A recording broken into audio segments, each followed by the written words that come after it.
सुबह सुबह इतने पेट में क्यों दर्द होने लगी? सुबह सुबह रेखा के पेट में काफी दर्द शुरू हो जाती है। रेखा के घर में रेखा के सिवाय और कोई नहीं थे। उसके पति और उसकी सास दोनों बाहर गए हुए थे। कुछ दिनों के लिए रेखा सिर्फ घर में अकेली थी। अचानक से इतना दर्द रेखा को बर्दाश्त नहीं हो रहा था। अरे इतना क्यों दर्द कर रहा है? घर में कोई नहीं है, किसे मैं मदद के लिए पुकारूं? ऐसा लग रहा है कि बच्चा होने वाला है।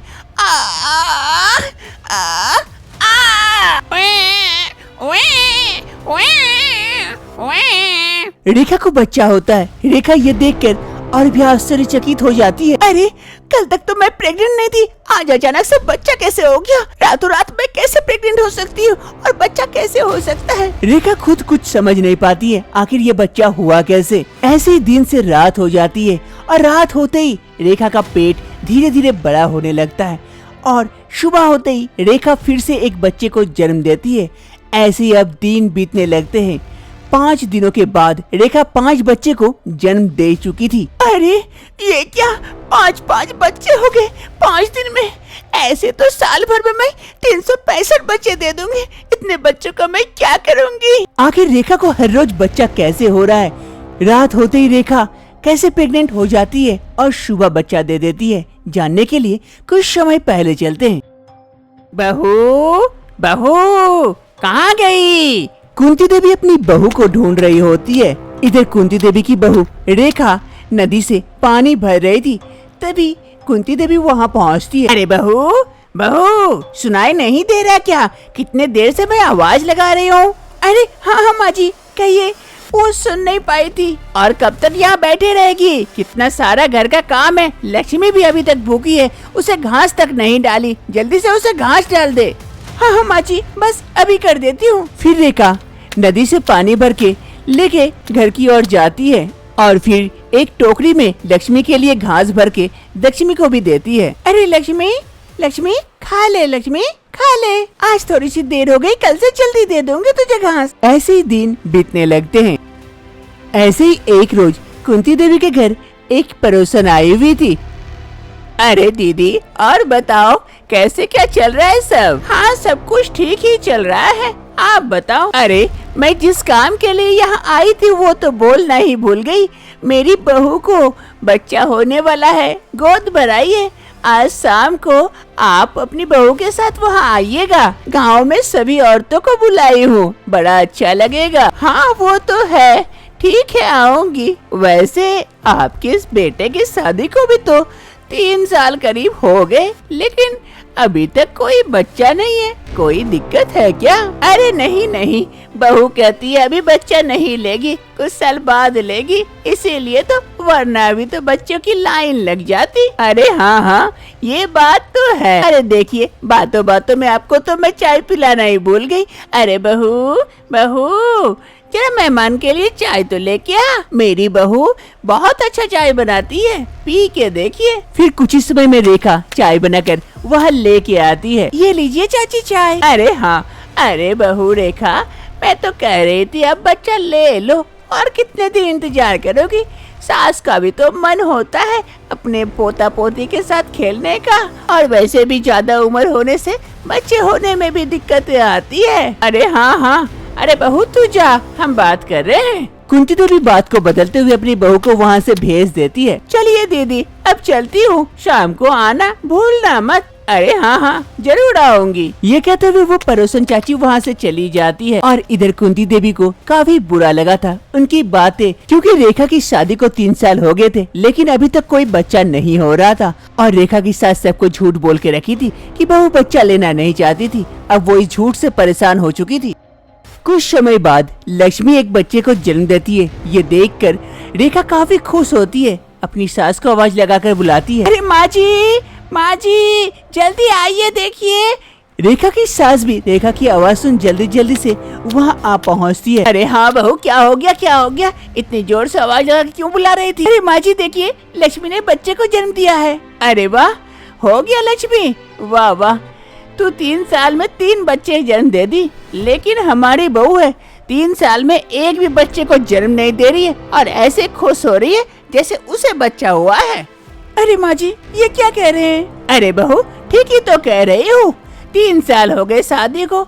देखो, सबके बच्चे हो गए, पर रोशन जो आई थी उसका शादी को 2 साल हुए, लेकिन उसकी बहू भी प्रेग्नेंट है।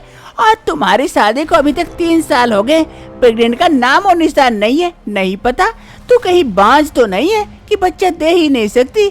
मेरी किस्मत ही फूटी थी कि तुझसे शादी दी।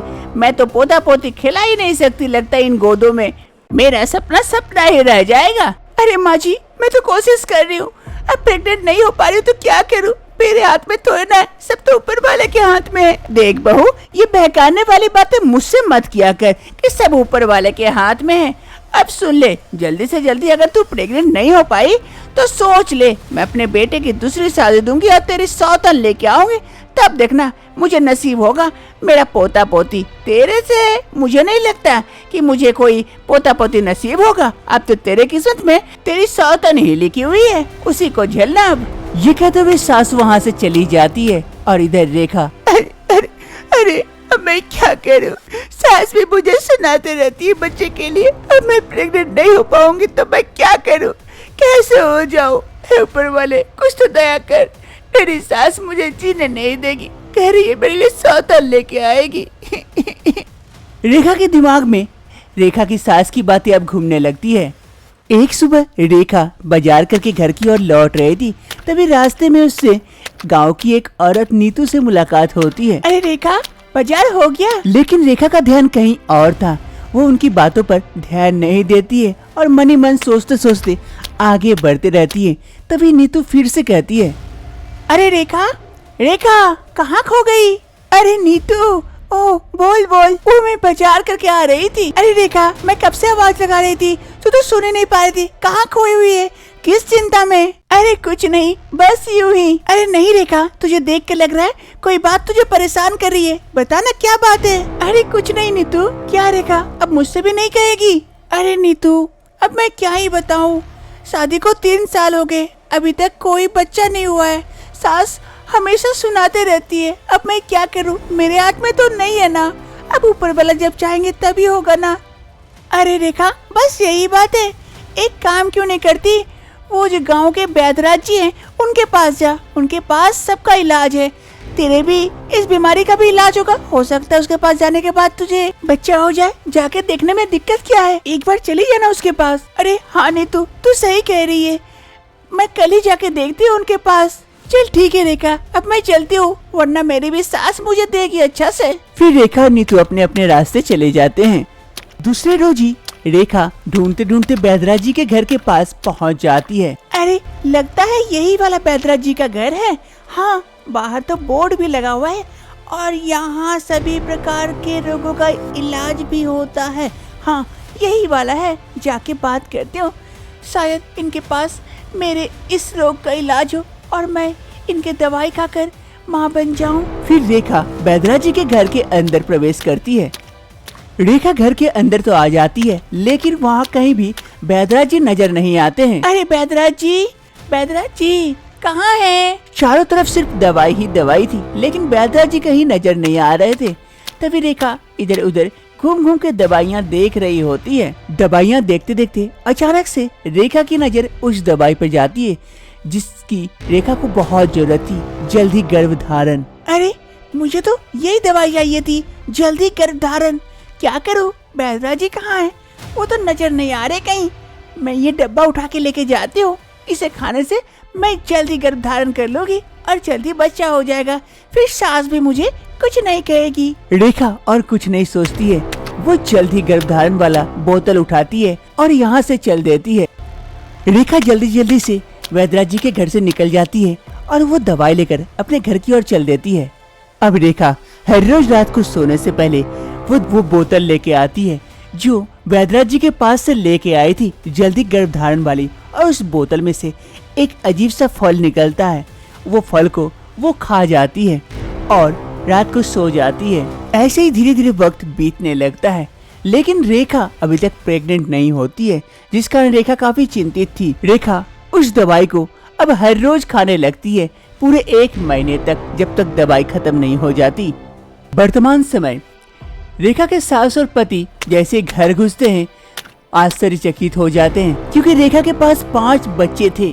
ये देखकर उसकी सास तो और भी ज्यादा शॉक्ड हो जाती है। अरे बहू बहू, ये किसके बच्चे हैं? कहाँ से लेके आई? किसके चुरा ली बच्चे? तुझे बच्चे नहीं हो रहे तो क्या तो दूसरों के बच्चे चुरा के लेके आएगी? अरे घोर पाप है, हमें पाप लिखेगा। अरे रेखा, ये क्या करती तुम? किसके बच्चे लेके आई ये सब? अरे शांत हो जाइए, शांत हो जाइए, पहले मेरी पूरी बात तो सुने। ये बच्चे किसी के मैं चुरा के नहीं लेके आया हूँ, ये सारे बच्चे मेरे हैं। हमें पागल समझियो क्या? 5 दिनों के लिए हम घर से बाहर गए, 5 बच्चे घर में लेके आई हो? 5 दिनों में कोई 5 बच्ची जन्म दे सकती है? ऊपर से तुम प्रेग्नेंट भी नहीं थी, कहाँ से लेके आई? सच बताओ। हाँ बहू, सच सच बता, क्या बात है? कहाँ से बच्चे लेके आई? फिर रेखा अपनी सास और पति को सारी कहानी बताती है कि किस तरह से वो वैद्यराज के पास गई थी और वो बोतल लाकर वो सारे फल खा गई थी। और जब से आप लोग गए हैं उसके दूसरी सुबह से मैं बच्चे दे रही हूँ। आज भी सुबह सुबह एक बच्चे दी हूँ।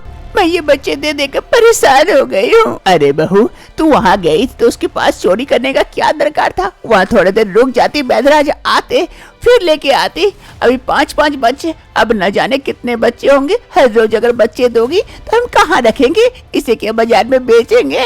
अरे माँ जी, कुछ कीजिए ना, मैं परेशान हो गई हूँ। हर रात को मेरा पेट फूल जाता है और सुबह होते ही मैं बच्चे देती हूँ। अरे बहू, तुझे तो एक बच्चा मांगी थी, तू तो 5-5 बच्चा खड़ा कर दी। अरे माँ, ऐसे इसका बच्चा होना बंद नहीं होगा। एक काम करो, इसे वैद्यराज जी के पास वापस लेके जाओ। उसके पास जरूर कोई जड़ी बूटी होगी जिससे बच्चे रुक सकते हैं। और आज ही चले जाओ, वरना कल और एक बच्चा दे देगी। हाँ हाँ बेटा, सही कह रहा है। अरे बहू, आज ही चल वैद्यराज जी के पास।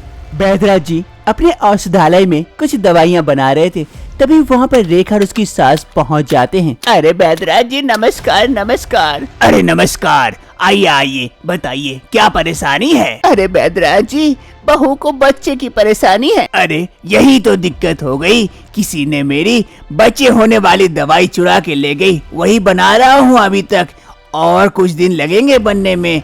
इसके लिए माफ कीजिएगा। अरे वैद्यराज जी, माफ कर दीजिए, मुझसे बहुत बड़ी गलती हो गई थी। वो चोर और कोई नहीं, मैं ही थी। मैं एक दिन आई थी आपके यहाँ, आप नहीं थे, तो मैं यहाँ ढूंढते ढूंढते वो दवाई मिल गई, तो मैं सारे बोतल लेके चली गई थी। और वैद्यराज जी ये सारे बोतल की दवाइयाँ खा गए, जिस कारण अभी तक 5 बच्चे को जन्म दे चुकी है। हम परेशान हो गए वैद्यराज जी, कुछ कीजिए ना। क्या वो चोर यही थी? बदतमीज लड़की, कम से कम पोंछ के लेके जाना चाहिए था। और वो दवाई एक खानी थी, एक खाने के 1 महीने बाद तुम्हें बच्चा होता। तुम तो पूरी दवाई खा गई, मतलब 30 दवाइयाँ थी उसमें। तुम 30 बच्चों को जन्म दोगी अब। अरे वैद्यराज जी, हमसे गलती हो गई, इसे माफ कर दीजिए। कुछ ऐसी दवाई दे दीजिए जिससे बच्चा ना हो अब। हाँ वैद्यराज जी, माफ कर दीजिए, मुझसे गलती हो गई, माफ कर दीजिए अब। फिर वैद्यराज जी को रेखा पर दया आ जाती है। ठीक है, रुको, मैं देता हूँ। फिर वैद्यराज जी अपने पास से एक जरी निकालकर रेखा को देते हुए कहते हैं, लो ये जरी खा लेना, आज ही खा लेना। देखना कल से और तुम्हें बच्चे नहीं होंगे। और अब से याद रखना, कहीं भी कोई चोरी मत करना। चोरी खाने का अंजाम देख ली ना क्या हुआ। हाँ वैद्यराज जी, माफ कर दीजिए, अब कभी भी मैं ऐसा नहीं करूँगी। फिर वो जरी लेकर रेखा और उसकी सास वहाँ से चली जाती है। दूसरी रोज रेखा वो जरी खाने के बाद रेखा को और बच्चे नहीं होते हैं।